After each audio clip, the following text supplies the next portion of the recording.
ओम शांति। वर्तमान समय मैं देह हूँ और मेरे अंदर मेरी आत्मा है। ये है समझ। मतलब जो हूँ वो तो पता नहीं, और जो नहीं हूँ वो अपने आप को मानकर चल रही हूँ। ये है सबसे पहला विकर्म।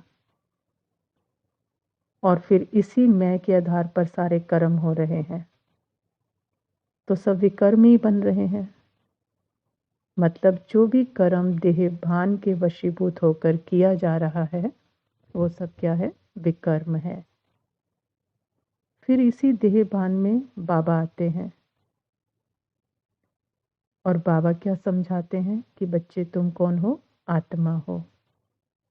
इस देह को चलाने वाली चेतन शक्ति हो, मेरा बच्चा हो। तो फिर हम क्या कहते हैं कि मैं आत्मा, चेतन शक्ति, मालिक इन कर्मेंद्रियों द्वारा कर्म करा रही हूँ। लेकिन फिर कुछ थोड़ा और रिफाइन होता है तो क्या कहते हैं? बाबा मुझ आत्मा द्वारा करवा रहा है और मैं इन कर्मेंद्रियों द्वारा कर्म कर रही हूँ। करवाने वाला बाबा है। तो जब ये होता है तो धीरे धीरे मन का मैंपन क्या हो रहा है? समाप्त हो रहा है।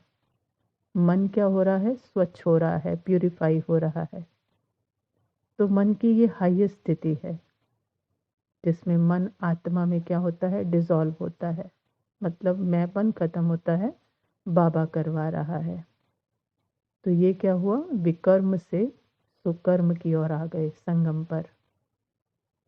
अब सुकर्म से धीरे धीरे अकर्म की ओर जा रहे हैं।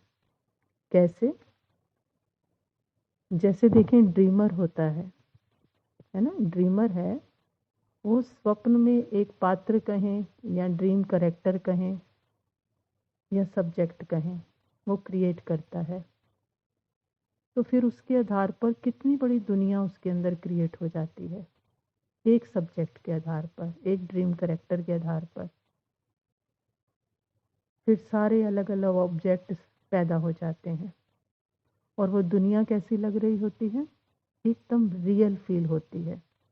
ड्रीम आता है ना, तो ड्रीमर आत्मा, सॉरी, जब ड्रीमर ले रहा होता है ड्रीम तो उस समय कितना रियल लग रहा होता है। लेकिन अगर समझें इस बात को, उस स्वप्न को देखें, तो ना तो वहाँ सब्जेक्ट है और ना वहाँ ऑब्जेक्ट है ना? क्योंकि सब्जेक्ट भी कहाँ है? ड्रीमर के स्वप्न में, और ऑब्जेक्ट भी सारे कहाँ हैं? ड्रीमर के स्वप्न में। तो वो दोनों ही नहीं है। न पात्र है, न पात्र की दुनिया है। वो सारी किसके अंदर है? ड्रीमर के अंदर वाइब्रेशन के रूप में है। और ड्रीमर कुछ कर रहा है क्या? वो तो सोया हुआ है और उसके अंदर पूरी दुनिया चल रही है। किस रूप में? वाइब्रेशन के रूप में। तो वो तो कुछ कर ही ना रहा ना उसका वो कहेंगे जो पात्र है, ना वो करता है, ना कोई कर्म हो रहा है ड्रीमर के पॉइंट ऑफ व्यू से। उसी तरह आत्मा ने जब एक संकल्प का चोला पहन लेती है मन के, और उसके आधार पर फिर उसकी दुनिया को महसूस करती है। माना आत्मा ने एक संकल्प का चोला पहना, रुचि, वो पात्र लिया और उस पात्र के आधार पर फिर रुचि की पूरी दुनिया क्रिएट हो जाती है और अलग अलग पात्र, अलग अलग चीज़ें क्रिएट हो जाती हैं। तो वो भी क्या लग रही हैं? अभी बिल्कुल रियल लग रही हैं। लेकिन जब बाबा आकर जगाते हैं तो पता चलता है कि मुझ आत्मा के अंदर ही ये सारी दुनिया है। अब आत्मा बाबा के साथ कंबाइंड जागी हुई है, जागृत होकर स्वप्न देख रही है ना? ये बाबा ही कमाल कर सकते हैं ना, ये जादूगरी।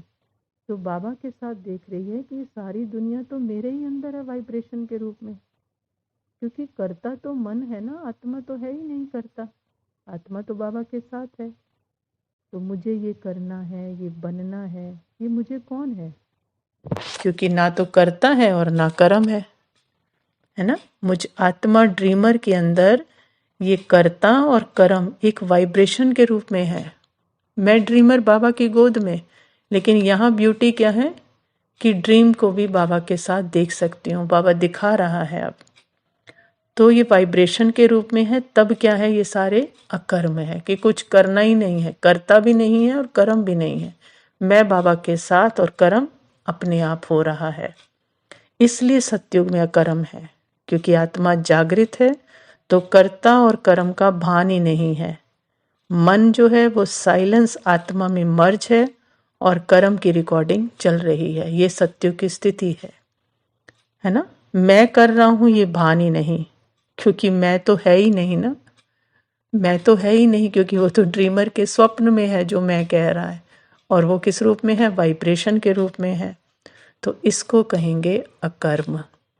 तो बाबा आते हैं विकर्म से हमें सुकर्म की तरफ, और अब जो टाइम है वो सुकर्म से अकर्म की तरफ। मैं बाबा की गोद में, और कर्ता भी डिसॉल्व हो रहा है, कर्म भी, कर्ता और कर्म है ही नहीं, हम बाबा के साथ हैं, रिकॉर्डिंग अपने आप चल रही है। ओम शांति।